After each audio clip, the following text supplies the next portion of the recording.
Assalamualaikum warahmatullahi wabarakatuh. Alhamdulillahirabbil alamin. Allahumma shalli ala sayyidina Muhammad wa ala ali sayyidina Muhammad.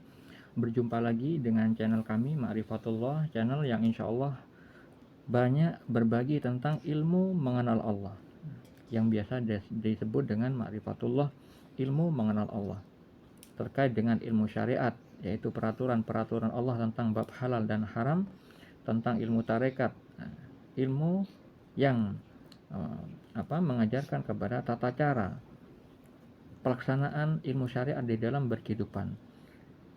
Ilmu hakikat yaitu tentang inti-inti ibadah, dan ma'rifatullah adalah semua poin-poin yang tadi saya sebutkan, yang mana jika seorang itu sudah memahami ilmu syariat dengan benar dan mentarekatkan atau mengamalkan dengan cara yang benar pula sesuai panduan Al-Quran dan Sunnah, dan hakikatnya tujuan beribadah kepada Allah semata-mata, tidak mempersekutukan dengan apapun dan siapapun, dan ketika selesai semua dilakukannya dengan benar, semua langkah-langkah tadi, poin-poin tadi, maka dia menyadari juga bahwa itu adalah karunia dari Allah, kemampuannya adalah dari Allah semata-mata, bukan dari dirinya sendiri.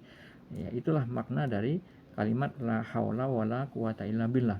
Orang yang sadar bahwa kemampuan dia berbuat taat kepada Allah, mengikuti syariat Allah adalah rahmat dari Allah.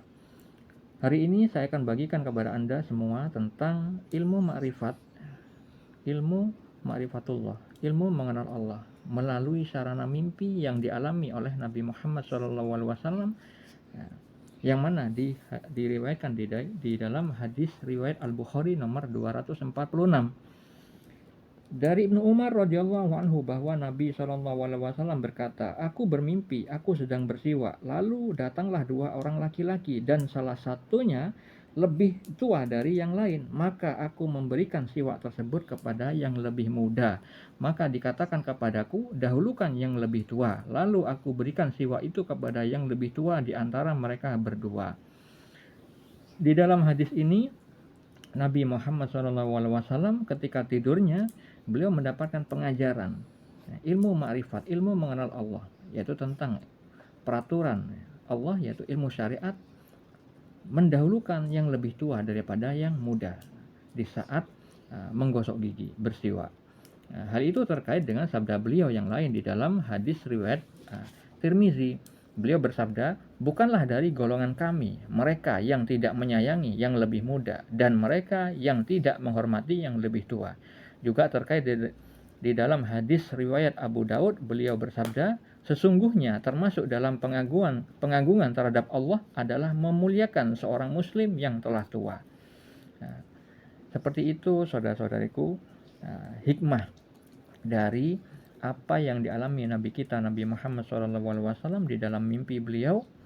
Di saat tidur pun beliau mendapatkan pengajaran dari Allah Subhanahu wa taala terkait dengan hadis sahih muttafaq alaih, di mana Aisyah berkata kepada beliau, "Wahai Rasulullah, apakah engkau tidur sebelum sholat witir?" Beliau menjawab, "Wahai Aisyah, sesungguhnya kedua mataku tidur tetapi hatiku tidak tidur." Nabi Muhammad SAW ketika fisiknya, dohirnya tidur, tapi kolbunya tetap hadir bersama Allah.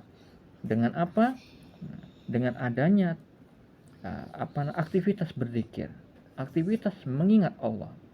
Oleh karena itu, beliau mendapatkan pengajaran dari Allah Subhanahu wa taala di saat tidur beliau. Makanya beliau mengatakan, hatiku tidak tidur, karena di saat beliau tidur, di saat fisiknya tidur, beliau tetap berzikir, mengingat Allah Subhanahu wa taala. Dengan dimudahkannya oleh Allah Subhanahu wa taala mendapatkan ilmu-ilmu Allah, di saat orang lain tidur, hatinya tetap tidur, beliau tidak.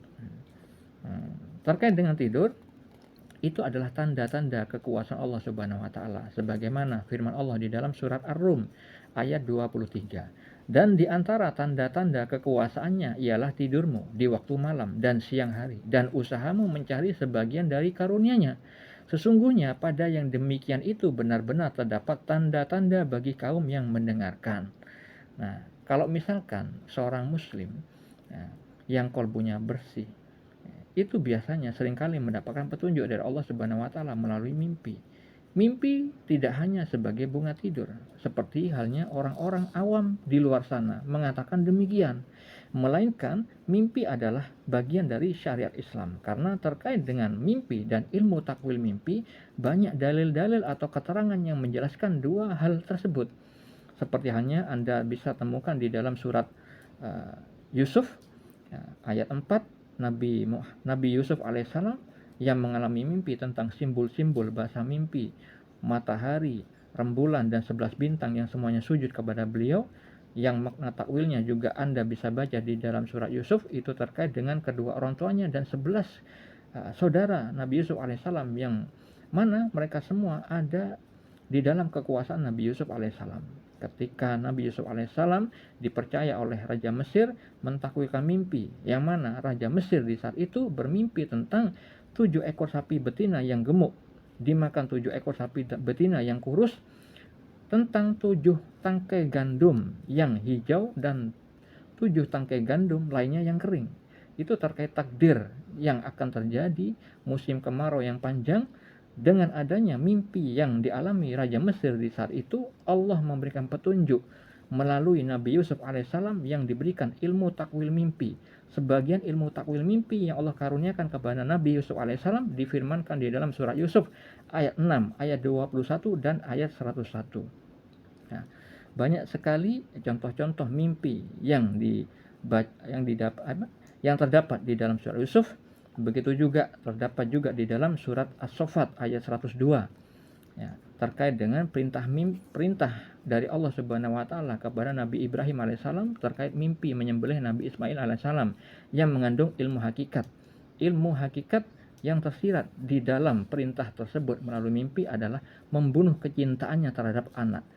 Anak tidak boleh dicintai di dalam hati, melainkan di luar hati, yang maknanya kita harus mendahulukan Allah dan Rasulnya, mendahulukan syariat Allah di dalam mendidik anak.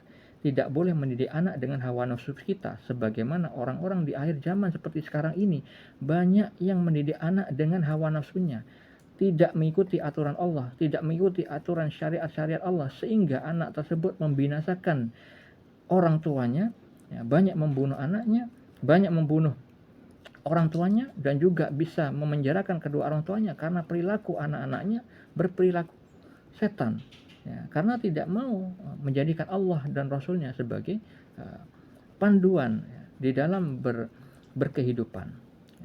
Oleh karena itu kita harus memahami bahwa sangat berbahaya ketika kolbu kita itu rusak, mata hati kita tertutup, kita tidak bisa mendapatkan petunjuk. Jangankan di dalam mimpi, di saat terjaga pun susah mendapatkan petunjuk-petunjuk Allah. Padahal Allah sudah menebarkan segala macam petunjuk di muka bumi ini. Makanya Allah berfirman di dalam Al-Quran bahwa banyak orang yang berpaling dari tanda-tanda kebesaran Allah yang ada di langit dan di bumi, sehingga orang tersebut celaka di dunia dan di akhirat. Saudara-saudariku muslimin muslimat, mukmin mukminat, banyak sekali dalil-dalil atau keterangan tentang mimpi, yang beberapa di antaranya saya perlu bacakan kepada Anda semua agar kita mengimani bahwa mimpi itu tidak hanya sebagai bunga tidur, melainkan bagian dari syariat Islam. Diriwayatkan dari Abu Qatadah radhiyallahu anhu, Nabi SAW bersabda, mimpi yang baik itu berasal dari Allah, dan mimpi buruk itu dari setan. Maka barang siapa yang bermimpi sesuatu yang ditakutkannya, hendaklah ia meludah ke sebelah kirinya 3 kali dan mintalah perlindungan dari kejelekan mimpi, maka mimpi itu tidak akan membahayakannya. Hadis riwayat Al-Bukhari nomor 3292. Di dalam hadis yang lain diriwayatkan dari Anas bin Malik radhiyallahu anhu bahwa Rasulullah SAW bersabda, mimpi yang baik dari seorang yang soleh itu adalah salah satu dari 46 bagian kenabian.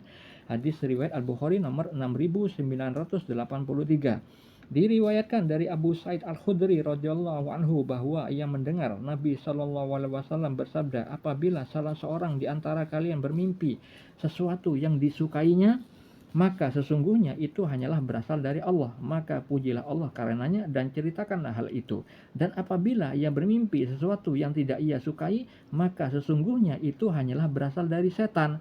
Maka mintalah perlindungan dari kejelekannya dan janganlah ia menceritakannya kepada siapapun, sehingga mimpi itu tidak akan membahayakannya. Hadis riwayat Al-Bukhari nomor 6985.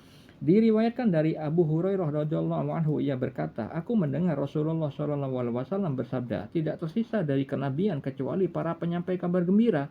Para sahabat bertanya, apakah para penyampai kabar gembira itu? Beliau menjawab, mimpi yang benar. Hadis riwayat Al-Bukhari nomor 6990. Nah, di dalam hadis yang diriwayatkan dari Abu Hurairah radhiyallahu anhu, Rasulullah SAW bersabda, apabila telah dekat waktunya kiamat, hampir tidak ada mimpi seorang mukmin yang dusta, dan mimpi seorang mukmin itu satu dari 46 bagian kenabian, dan yang termasuk bagian dari kenabian tidak akan dusta. Hadis riwayat Al-Bukhari nomor 7017. Banyak sekali sebenarnya dalil-dalil yang ada di dalam kitab Sahih Al-Bukhari ini, tapi tidak saya baca semuanya untuk memperpendek waktu. Dan ada larangan ya dari Nabi kita Nabi SAW, apabila kita tidak bermimpi lalu kita berbohong atas mimpi, kita tidak mengalami mimpi tapi mengatakan kita bermimpi, maka kita akan berdosa ya. Karena hal itu pada hakikatnya telah memfitnah Allah. Allah yang memberikan mimpi, menciptakan secara mimpi dan memberikan karunia mimpi itu berupa petunjuk kepada orang-orang yang dikehendaki. Ketika kita berdusta mengalami mimpi padahal tidak mimpi, maka hakikatnya kita mendustakan perbuatan Allah. Kita telah berdusta atas af'al Allah, yang mana Allah tidak memberi, lalu kita mengatakan kita mendapatkan mimpi petunjuk dari Allah. Hal itu tidak diperkenankan. Maka ada hadis terkait dengan hal itu, yaitu bab orang yang berdusta tentang mimpinya. Diriwayatkan dari Ibnu Abbas radhiyallahu anhu, Nabi SAW bersabda, barang siapa yang berpura-pura bermimpi sesuatu yang sebenarnya tidak ia lihat, maka ia dipaksa mengikat 2 biji syair, namun ia tidak akan pernah bisa melakukannya. Nah, maknanya Allah akan menghukum kita suatu saat nanti ya, untuk melakukan sesuatu yang tidak mungkin bisa kita lakukan. Nah, seperti apa itu nanti? Ya, Allahu a'lam. Nah, hadis riwayat Al-Bukhari nomor 7042. Di dalam Al-Quran juga banyak terkait mimpi, dalil-dalil tentang mimpi. Ilmu takwil mimpi dikaruniakan kepada Nabi Yusuf alaihissalam oleh Allah Subhanahu wa taala, difirmankan di dalam surat Yusuf ayat 6, ayat 21 dan 101. Terkait contoh-contoh mimpi juga banyak terdapat di dalam surat Yusuf ayat 4 ya, seperti yang dialami Nabi Yusuf alaihissalam tentang matahari, rembulan dan 11 bintang yang semuanya sujud kepada beliau.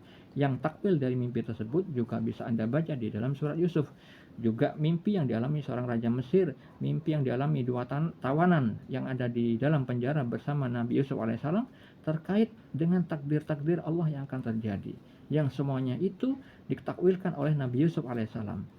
Hal itu sangat sangat baik untuk kita baca dan dipahami, ditafakuri, direnungkan maknanya, agar kita menambah keimanan kita bahwa mimpi sarana gaib yang Allah ciptakan itu membawa dampak yang baik ketika kita memahami takwil mimpi yang memang Allah isyaratkan di dalam mimpi yang kita alami. Saudara-saudariku muslimin muslimat, mukmin mukminat dimanapun berada, tidak hanya para nabi, para rasul yang mengalami mimpi, orang-orang soleh ya, bahkan seorang non muslim sekalipun, banyak orang yang awalnya belum beriman kepada Allah Subhanahu wa taala mendapat hidayah melalui mimpi, akhirnya menjadi seorang muslim atau muslimah ya. Mereka mendapatkan petunjuk dari Allah Subhanahu wa taala melalui mimpi. Jadi mimpi itu bisa dijadikan dalil asalkan mimpi itu adalah mimpi petunjuk dari Allah Subhanahu wa taala. Karena mimpi yang dialami seorang yang mana itu petunjuk dari Allah, pastilah mimpi tersebut mengacu kepada firman-firman Allah di dalam Al-Qur'an, dan juga terkadang terkait dengan as-sunnah ya, dengan hadis-hadis Nabi. Sebagaimana beberapa contoh mimpi-mimpi yang saya alami bersama istri saya juga banyak di-sharing di channel ini. Untuk itu Anda yang perlu ingin mengetahuinya apa yang kita alami berdua, bisa Anda cari video-video terkait pengalaman kami tentang mimpi. Itu saja dari saya hari ini, semoga bermanfaat.